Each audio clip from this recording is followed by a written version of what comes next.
Hello，又係我哋阿寶啊，同埋 Cass。係。今集不如我哋講下，其實見到 Higher Self 或者有機會同神傾偈嘅時候，我哋能量療癒嘅嗰啲部分可以做到啲乜啦？我諗最基本㗎，阿 Canon 教落我哋都要幫個 client 咧做 body scan 嘅。係啦，因為有唔少嘅 client 嚟揾我哋，都可能關於一啲身體上嘅痛症啦、不明嘅狀態咁樣嘅。你有冇遇過一啲 case 係關於 body？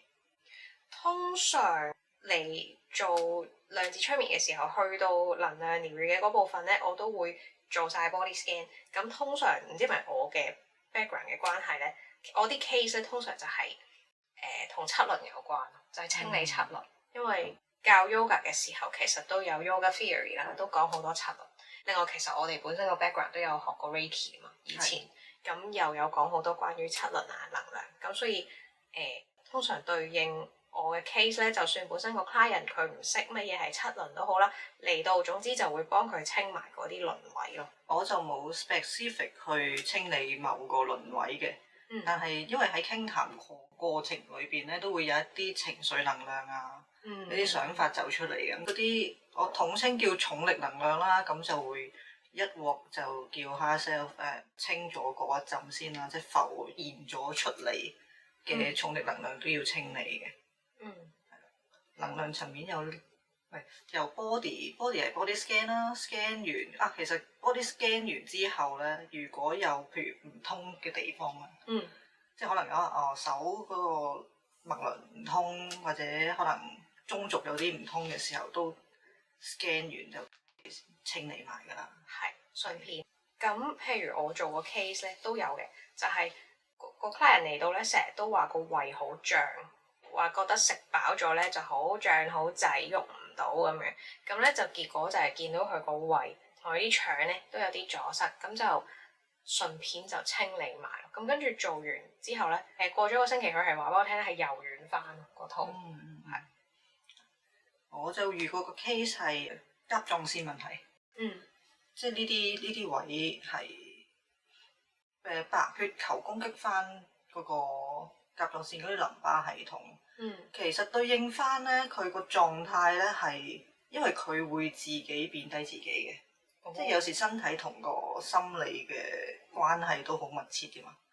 咁就身體係用呢個方式去提示翻佢，咁你唔好再自己攻擊自己啦，或者你多啲表達，因為後輪係同表達有關，係啊，講佢嘅想法有關。好，咁我又另外仲有個 case 咧，就係。佢今世咧係一位女士嚟嘅，咁咧佢由細到大咧，佢係冇拗過柴啦，但係唔知點解佢個左腳個腳腕咧係成日都會腫脹甚至水腫，咁係揾唔到原因，即係睇咗好多醫生都揾唔到呢個原因。但係佢嚟揾我做催眠咧，其實佢係完全冇 mention 過呢個問題。咁咧，當我同佢個 Higher Self 傾偈嘅時候咧，咁佢個 Higher Self 咧就自己 bring up 呢樣嘢咯，就話佢個腳腕成日都水腫喎，成日都痛喎，應該就係同佢某一世係類似西部牛仔咁樣嘅人物啦。咁佢就因為嗰一世咧係曾經墮馬受傷，咁引致到咧佢嗰個腳腕咧喺嗰一世咧係有一個終身嘅病患喺度啦，變咗拐下啦，騎唔到馬，咁係好唔開心。咁佢就呢一個印記或者記憶咧就帶到嚟今世，即使佢已經轉咗性別、轉咗工作，佢都仍然係有嗰個痛。咁嗰次咧就 Higher Self 係幫佢處理埋呢一個問題，即係清理咗嗰個前世嘅印記啦。咁咧即時同埋過咗一個禮拜，佢都係話俾我聽，即係腳真係冇咗水腫咯，個腳腕。係，我都遇過係清理前世印記嘅 case 嘅。講下啦，咁就有個 client 佢就係個心係會即係心口呢個位啦，係會痛嘅，但係不明所以，因為嗰個位你又唔係心臟，又唔係肋骨，就唔知點解就會間唔中會痛。咁佢嗰個都係屬於前世印記，因為佢某個前世係中過箭咁樣死亡嘅。但係靈魂選擇咗 keep 住呢個印記咧，係愛嚟提醒翻阿事主你有痛楚就等於你還活着，所以其實都幾得意嘅，係。所以即係身體上嘅不明原因，可能係即係真係 physically 身體有啲阻塞，或者係心理嘅影響，令到即係用個身體去提醒，甚至乎靈魂印記都係一個提醒嚟咯。係啊。除咗呢啲，我諗能量上嘅療愈或者應該話提升啦。咁我就都做過啲 case 係 client 好想提升佢同 higher self 接收嗰條天線，即係收得好啲啊，會唔會可以不論喺意識或者潛意識層面咧，都容易啲收到一啲靈感或者 insight 或者係一啲信息，等佢喺今世嘅生活咧係容易啲、順利啲，或者當佢想要一啲指引嘅時候係容易啲咯。係啊，都會通常叫 higher self 幫佢調翻順條天線啦，校翻正個位啦。另外亦都related 呢個 topic 啦，就試過都幫 client 落咗個指引，就係話幫佢打開第三眼嘅。係即係 activate 個松果體，即係令到嗰 part 活躍啲啦，咁樣有助接收呢個信息嘅。咁我哋啱啱自己傾偈都有講啦，就唔會話我而家一開就即刻開，好似拍咗個掣，開咗個 on off 咁。但係反而係 set 嗰個 intention 係好重要啦。好重要，好重要。即係有呢一個請求，就會有呢一個方向或者有呢一個發展繼續行落去，會令到佢容易啲。因為我哋喺出面嘅狀態，其實係喺潛意識嗰度落咗個指令。就唔係話表意識嗰度落個指令咁層層關卡，係啦，未必落到去，係啦，即係未必咁容易，即係表意識入潛意識。如果係靠個人嘅話咧，咁你除非你係可能做過好多 practice，即係會經常去靜心啊、打坐啊，去同自己內在溝通嘅話咧，咁就會相對比一般人容易啲。咁如果其他人想同潛意識溝通嘅咧，咁我哋都係非常推薦呢個 QHT 嘅方法嘅。都講多少少點解個 intention 咁緊要咧？因為人類係玩緊，即係一個自由嘅世界嚟嘅，係一個自由意志嘅世界。如果我哋冇一個好強烈嘅 intention，即係冇個清晰嘅指引嘅話咧，高維度或者其他維度嘅，我想講物種係啦嘅存在體咧，係唔會主動咁樣幫我哋做呢樣嘅，即係佢唔會話睇住呢個人佢係時候要點點點啦，咁佢唔會做呢個主動嘅，因為人類要有呢個意願，咁嗰啲存在體先會去協助嘅。或者咁講啦，我有時深刻我會感應到係 higher self 咧，係真係一個更加完整完善嘅你嘅嗰個靈魂，即係可能你只係嗰個靈魂嘅一 part，咁其實係你要靠自己去展現啦，然後幫呢一個靈魂去獲取一啲經驗，又或者佢可以幫你落一個種子，但係你要自己去發芽。咁表意識有時我覺得點解我哋成日都同自己講嘢㗎啦，個心成日諗好多嘢㗎啦，已經又有好多情緒啦，咁點解唔 work 咧？因為我哋有時咧喺表意識嗰度諗嚟諗去，我哋係會翻嚟覆去，有時 positive， 有時 negative， 就算喺同一件事上面都好。咁我哋呢啲翻嚟覆去咧，其實就係落咗好多個 order 咯。即係時就係好啊，我要，一時就我唔要，好啦，我要，我唔要，呢個就係佢收到嘅指令啦。咁所以點解我哋喺表意識咧落咗好多 order，但係有時咧嗰個效果唔係話我哋真真正正係想要嘅嘢，因為我哋會三心兩意啦，或者其實唔係好知自己係咪真係想要咯。咁但係喺潛意識嘅狀態，我哋去落一個 intention 或者落一個指令嘅時候，佢咁 powerful 係因為已經係一個好似之前嗰啲集數咁樣講，其實嗰個狀態比清醒更清醒。你已經撇除晒呢啲胡思亂想，而你落一個最清晰嘅指令喺嗰個最深層嘅狀態嗰度，咁就會容易啲有一個好種子。好，我哋繼續講一下，仲有啲咩可以做啦？咁譬如而家好 hit 嘅 topic 就係講話地球揚升。地球揚升就地球接收咗好多嘅from宇宙嘅能量啊 upgrade 啊咁樣，咁啊身體未必受得了啦。咁我有時都會同個 high sell 講，可唔可以幫我 client upgrade 佢嘅身體，又或者 upgrade 佢嘅 DNA 啊咁樣嘅，都有落過呢個指令嘅。哦，咁我都幾經常幫 client 做嘅咧，就係佢可能面對一啲新嘅挑戰，可能係家庭或者工作咁先算啦。有啲困難咁，咁咧我都會幫佢 upgrade，即係問下 high self，你可唔可以幫佢做啲能量嘅 upgrade 啊，或者硬件嘅 upgrade，即係譬如可唔可以 upgrade 下佢身體嘅某啲部分啊，或者佢精神啊，或者情緒嘅嗰個接受程度啊呢啲咯，同埋就係其他方面嘅 upgrade 啦，即係譬如能量上啊，或者清理上啊咁樣。除咗呢啲 upgrade 之外咧，仲有一啲可能 specific 啲啦。咁就有一輪時間好興 Kundalini 嘅，亦都試過幫 client 落個指令，就係話佢想 activate 個 Kundalini，咁亦都會落咗呢個 request 啦，落咗呢個 request 俾 high self 嘅。咁就一般嚟講咧，就 high self 會安排噶啦，佢未必喺即時未必即時做嘅，因為如果即時真係做太多嘢，我真係試過，俾 high self 話療癒唔可以一次過做咁多㗎。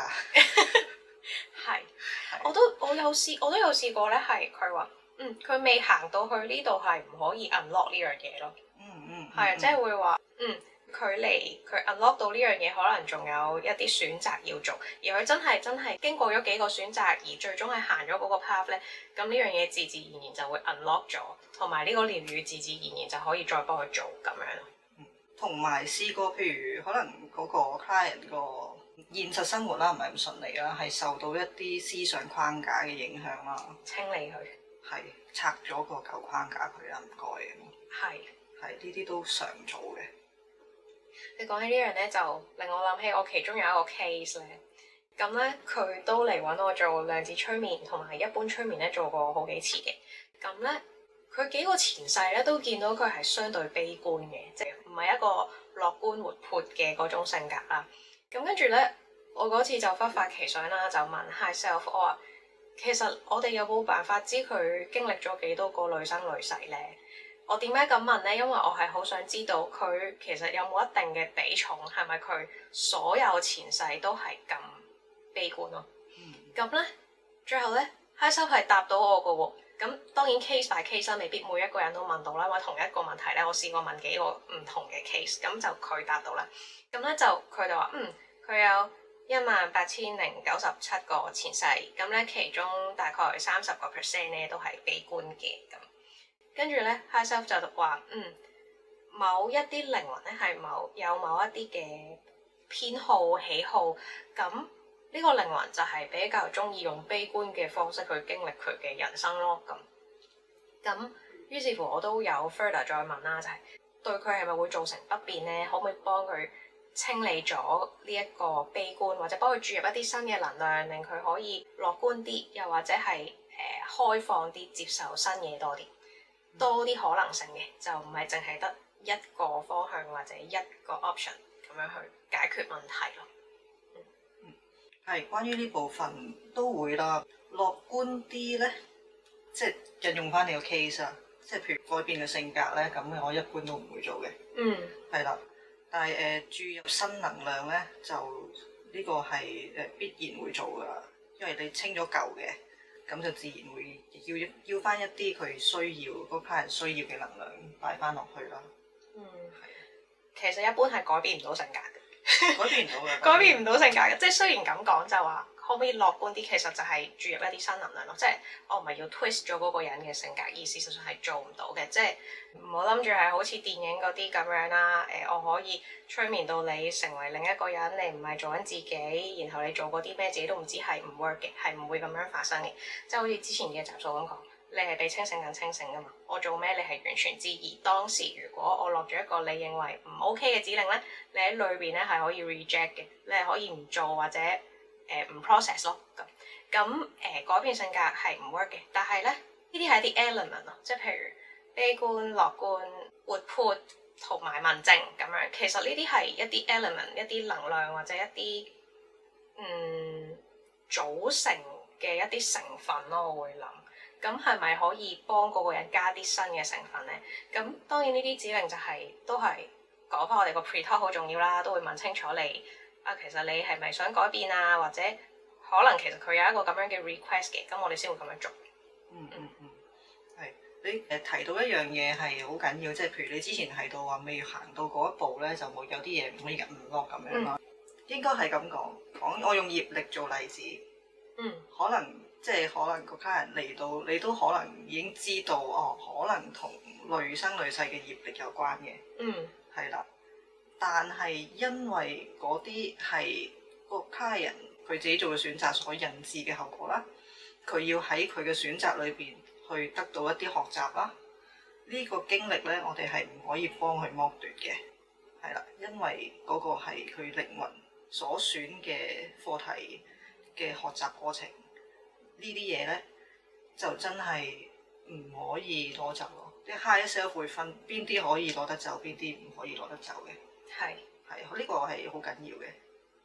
所以係唔好諗住嚟一次咁就天下太平，一天光晒，我又開咗啲乜，我又通咗啲乜，跟住又好似攞咗好多能量咁樣。但係其實你攞完呢啲能量，你做完呢啲清理之後，係為咗幫你嘅下一步去有更好嘅學習同發展咯。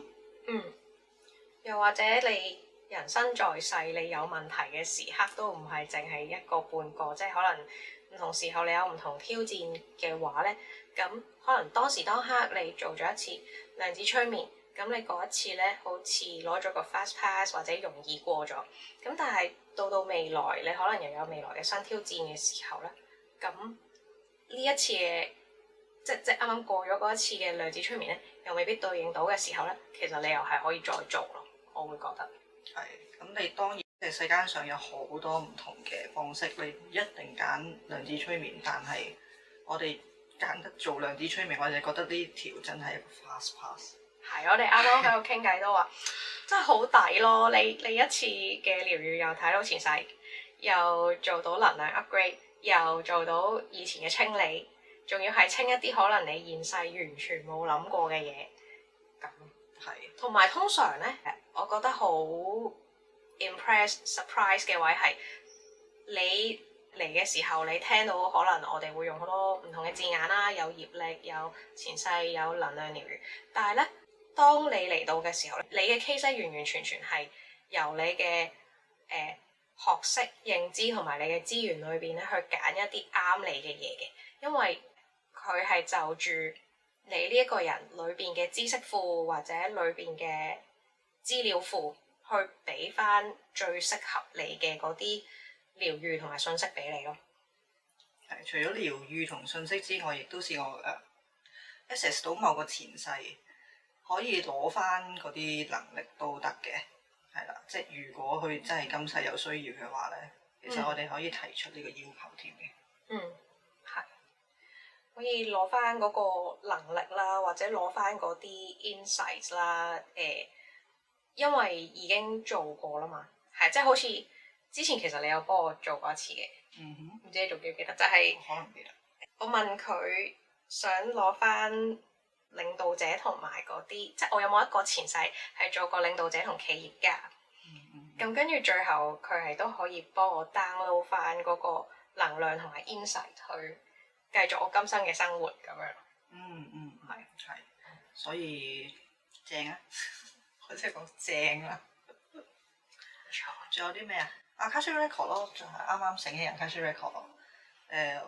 咁多世，咁多碎片，咁多記錄，唔係個個記錄都要玩晒嘅。所以如果有一啲舊有嘅，都試過提出叫 higher self 幫手Akashic Record 裏邊嗰啲唔需要再經歷嘅 record 係咪可以 archive 咗佢，或者轉化咗佢，掉咗佢咧咁樣？但係嗰次得意嘅 higher self 嚟答我同 Akashic Record 嗰邊研究下先啊。我好啦，咁交俾你安排啦。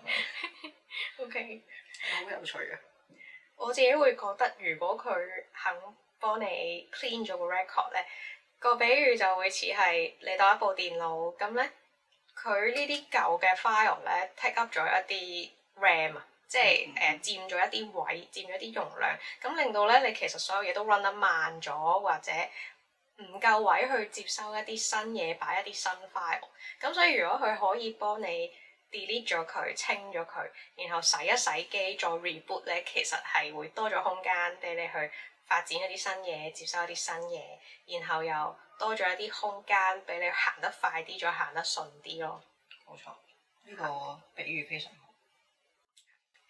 咁啊，仲有冇？我就差唔多啦。咁其實坊間實在有太多五花八門嘅療愈嘅。咁其實如果真係想試嘅都可以，其實可以落個指令㗎，向下 sell 話呢個客人使唔使做呢個？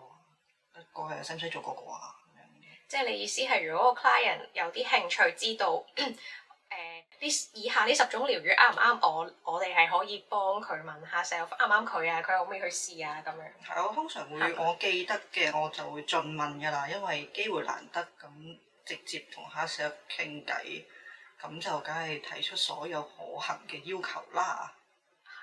係啊，一定係會咁樣嘅。好。咁我哋今集就差唔多啦。咁你哋可以多啲 like、subscribe 同埋 follow，仲有留言。咁如果你哋有啲任何有興趣嘅問題咧，你可以留言俾我哋。咁我哋儲夠一啲問題咧，我哋係可以開一啲集數去講下、傾下。